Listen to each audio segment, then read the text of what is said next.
معايا هنا معلقتين كبار من الزبدة السايحة. انا مسيحاها طبعا في الميكرويف، يعني الوصفة كلها سهلة جدا، متاخدش اي وقت ومكوناتها بسيطة جدا. معلقتين كبار من السكر البني، ممكن طبعا يكون سكر عادي. هقلب المكونات عشان السكر بتاعي يدوب معايا. دلوقتي هحط رشة صغيرة من الفانيليا، تقريبا نص معلقة. رشة صغيرة من الملح، معلقتين كبار مليانين من النوتيلا، بتدي طعم حلو قوي للكوكيز بتاعنا.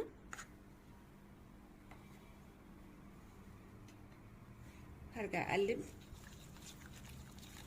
دلوقتي هحط معلقتين كبار من الشوكليت شيبس، طبعا اللي احنا حابينها فاتحه او غامقه او حتى بيضه. دلوقتي هحط كمان 4 معالق معياريه من الدقيق. طبعا هقلب وهكون العجينه بتاعتي. لو احتجت شويه ممكن احط نص معلقه او بالكتير معلقه، بس ان شاء الله القوام ده هيبقى مظبوط.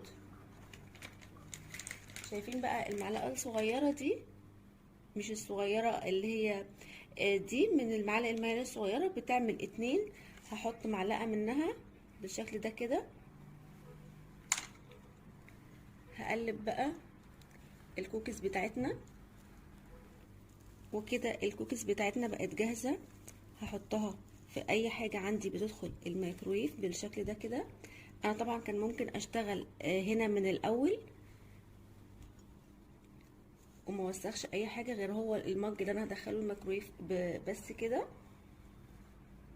دلوقتي الكوكيز بتاعتنا بقت جاهزه. هنزينها بس بشويه من الشوكليت شيبس، طبعا زي ما قلت اللي احنا حابينها. هنحط شويه من شوكليت شيبس البيضه بالشكل ده كده.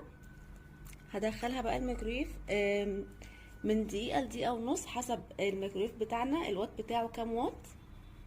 كده الكوكيز بتاعتنا بقت جاهزه، لسه طالعه طبعا من الميكرويف. شايفين لسه سخنه ازاي؟